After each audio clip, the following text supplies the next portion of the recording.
কামরূপ কামাখ্যা নিয়ে বাঙালির মধ্যে একটা রোমাঞ্চকর কৌতূহল রয়েছে।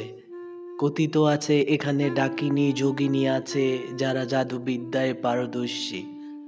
অনেক নারী আশঙ্কায় থাকেন তার স্বামী, ভাই কিংবা ছেলে যদি কোনোভাবে কামরূপ কামাখ্যায় চলে যান, তবে সেখানকার নারীরা বেড়া বানিয়ে রাখবেন।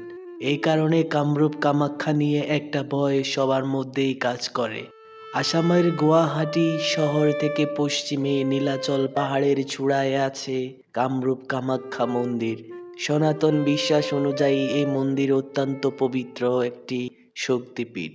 মন্দিরটিকে ৫১ সতীপীঠের একটি বলে বিশ্বাস করা হয় এবং মনে করা হয় শিব যখন প্রলয় নৃত্য করেছিলেন তখন মা পার্বতীর যোনির অংশটি এই স্থানে পড়েছিল। গর্ভ এবং যোনির অংশ পড়ার কারণে এই স্থান বিশেষভাবে পূজিত হয়ে থাকে। সন্তান লাভের আকাঙ্ক্ষায় কিংবা অন্য কোনো মনস্কামনায় নিঃসন্তান দম্পতিকে এখানে আসতে দেখা যায়। ধারণা করা হয় কামরূপ কামাখ্যায় এক সময় কালো জাদুর প্রচলন ছিল, কিন্তু দেবী কামাখ্যা প্রকট হয়ে ওঠার পর আসামের এই জেলা হয়ে ওঠে তন্ত্র সাধনার পীঠস্থান। তখন থেকেই তান্ত্রিকদের অভয়ারণ্য হয়ে ওঠে কামরূপ কামাখ্যা।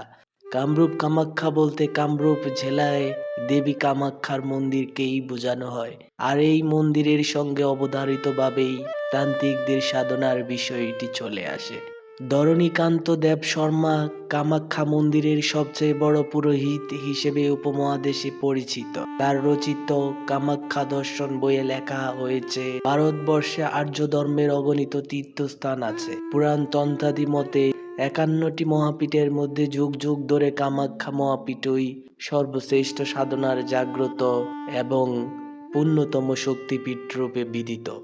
অনেকে মনে করেন শুধু কামরূপ কামাখ্যায় তন্ত্র শেখানো হয়, কিন্তু এই ধারণা সঠিক নয়, কারণ তন্ত্র শেখাতে গুরুর প্রয়োজন, আর সেটা কামরূপ ছাড়াও ভারতবর্ষ তথা বিশ্বব্যাপী ছড়িয়ে আছে।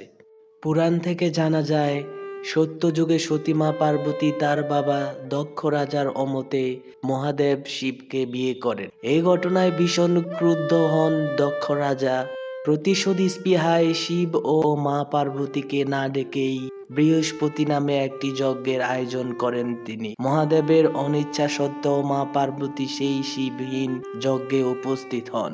দক্ষ রাজা এই সময় মহাদেবকে নিয়ে কটূক্তি করেন। অভিমানাহত হয়ে সতীমা যজ্ঞ বলে আত্মাহুতি দেন। এই ঘটনা শিবের কানে পৌঁছালে রাগান্বিত হয়ে দক্ষ রাজার যজ্ঞ অনুষ্ঠান বন্ডুল করে দেন। সতী মায়ের মরদেহ কাঁধে নিয়ে শুরু করেন প্রলয় নৃত্য।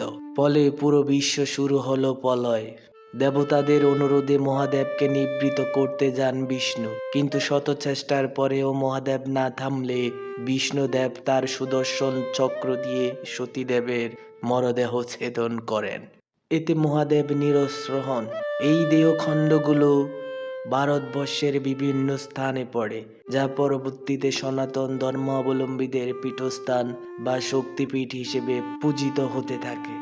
শিবের তরুণী স্ত্রী ও মোক্ষদাত্রী শক্তি কামাখ্যা নামে সমধিক পরিচিত।